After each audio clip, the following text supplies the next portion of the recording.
2025 के बजट में बहुत सारे चेंजेस होने वाले हैं। उस चेंजेस में हमें होम लोन में क्या राहत मिलेगी, आइए जानते हैं पूरा वीडियो 5 मिनट में। और अगर आप इस वीडियो पे पहली बार है तो सब्सक्राइब किए बिना मत जाना दोस्तों, क्योंकि आने वाले टाइम में हम बहुत सारे ऐसी लोन के रिलेटेड न्यूज लाने वाले हैं, इसलिए पूरा वीडियो देख लेना और पसंद आए तो लाइक कर देना दोस्तों। बजट 2025 पेश होने का वक्त धीरे धीरे नजदीक आ रहा है। इस बीच कई चीजों को लेकर अटकलें भी तेज हो गई है। इस बजट से आम लोगों से लेकर निवेशकों तक की बड़ी उम्मीदें है। वही कहा जा रहा है कि सरकार टैक्स छूट को लेकर भी कुछ ऐलान कर सकती है। इस बीच विशेषज्ञों द्वारा नई टैक्स व्यवस्था में होम लोन को शामिल किए जाने को लेकर विचार किया जा रहा है। ऐसे में इसका ऐलान बजट में भी हो सकता है। वही पुरानी टैक्स व्यवस्था के तहत टैक्स पेयर को होम लोन कटौती का लाभ मिलता है। जो लोग पुरानी टैक्स व्यवस्था को सिलेक्ट करते हैं वे कब्जे वाली संपत्ति पर होम लोन ब्याज के लिए 2 लाख रुपए तक की कटौती का दावा कर सकते हैं, जो कि नई टैक्स व्यवस्था में उपलब्ध नहीं है। हेलो दोस्तों, आज हम बात करेंगे 2025 के बजट के बारे में। क्या इस बार बजट में मिलेगी होम लोन पर राहत? बजट 2025 इनकम टैक्स धारा 80C के तहत 1.5 लाख तक की छूट मिलती है, जिसमें होम लोन के मूलधन के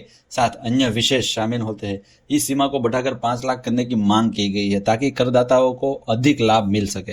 हाँ दोस्तों, जो लाभ हमें 1.5 लाख पे मिल रहा था वही लाभ हमें 5 लाख तक करने की मांग की गई है। फरवरी 2025 को आम बजट पेश होने जा रहा है। मीडिया रिपोर्टर्स बताती है कि मौजूद समय में होम लोन के ब्याज पर अधिकतम 2 लाख तक की छूट मिलती है। रियल एस्टेट सेक्टर ने इन सीमा को बढ़ाकर 5 लाख करने की मांग की है ताकि घर खरीदने को अधिक राहत मिल सके। धारा 80C के तहत 1.5 लाख तक की छूट मिलती है, जिसमें होम लोन के साथ अन्य निवेश शामिल होते हैं। इस सीमा को बढ़ाकर 5 लाख करने की मांग की गई है ताकि टैक्स पेयर को अधिक से अधिक लाभ मिल सके। किफायती आवास की परिभाषा में बदलाव की तैयारी। मेट्रो शहर में घरों की बढ़ती कीमतों को ध्यान में रखते हुए किफायती आवास की परिभाषा में संशोधन की मांग की गई है, जिससे अधिक लोगों को इन योजनाओं का लाभ उठा सके। इसके अलावा रियल एस्टेट सेक्टर ने स्टाम्प ड्यूटी को तार्किक बनाने और इसमें कटौती की मांग की है ताकि खरीदारों पर वित्तीय बोझ कम हो सके। हाँ दोस्तों, स्टैम्प ड्यूटी भी कम होने वाली है। इन मांगों के बावजूद अंतिम फैसला और घोषणाएं वित्त मंत्री द्वारा बजट प्रस्तुत करने के दौरान ही स्पष्ट होगी। इन मांगों के बावजूद अंतिम फैसला और घोषणा वित्त मंत्री श्री निर्मला सीतारमन बजट प्रस्तुत करने के दौरान ही स्पष्ट करेगी। आपको फिलहाल के होम लोन पर मिलने वाली टैक्स छूट नियमों के बारे में बताते हैं। होम लोन पर इनकम टैक्स छूट भारत में घर खरीदने वालों को फाइनेंशियल मदद करती है। सरकार ने आयकर कानून में विभिन्न धाराओं के तहत होम लोन पर छूट की व्यवस्था दी है। होम लोन के तहत चुकाए गए प्रिंसिपल अमाउंट पर 1.5 लाख रुपए तक की छूट का दावा कर सकते हैं। यह छूट तभी मिलती है जब घर का निर्माण पूरा हो गया हो।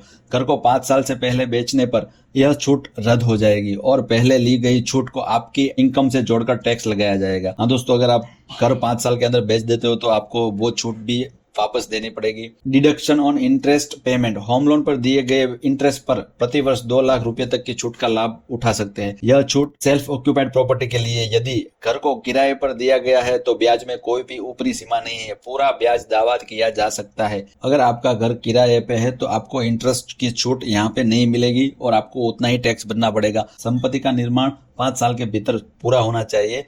देरी होने पर छूट की सीमा 30,000 रुपए तक सीमित हो जाएगी। अगर आप पहली बार घर खरीदते हैं तो 50,000 रुपए प्रति वर्ष की अतिरिक्त छूट महत्वपूर्ण शर्त है। यह छूट केवल पहली बार घर खरीदने वाले लोगों को दी जाती है। लोन की राशि 35 लाख रुपए से अधिक होनी नहीं चाहिए। संपत्ति की कीमत 50 लाख रुपए से अधिक होनी नहीं चाहिए। यह छूट केवल तब उपलब्ध है जब लोन 1 अप्रैल 2016 से 31 मार्च 2017 के बीच लिया गया हो। किफायती घर खरीदने वालों के लिए अतिरिक्त छूट क्या छूट मिलती है? ब्याज पर 1.5 लाख रुपए तक की अतिरिक्त छूट है। महत्वपूर्ण शर्त यह है कि कर की स्टैम्प ड्यूटी की वैल्यू 45 लाख रुपए से अधिक नहीं होनी चाहिए। अगर अप्रैल 2019 से 31 मार्च 2023 के बीच लिया गया है तो यह छूट भी पहली बार घर खरीदने वालों के लिए है। अगर आप पहली बार घर लेते हो और खरीदारी के दौरान दिए गए स्टैम्प ड्यूटी और पंजीकरण शुल्क पर छूट का दावा कर सकते हैं। यह छूट 1.5 लाख रुपए की सीमा के भीतर उपलब्ध है। यदि होम लोन संयुक्त रूप से लिया गया है, जैसे पति पत्नी और 2 व्यक्ति अलग अलग के तहत छूट का दावा कर सकते हैं, बेशर्त वे संपत्ति के सह मालिक है। इस तरह कुल टैक्स छूट दोगुनी हो सकेगी।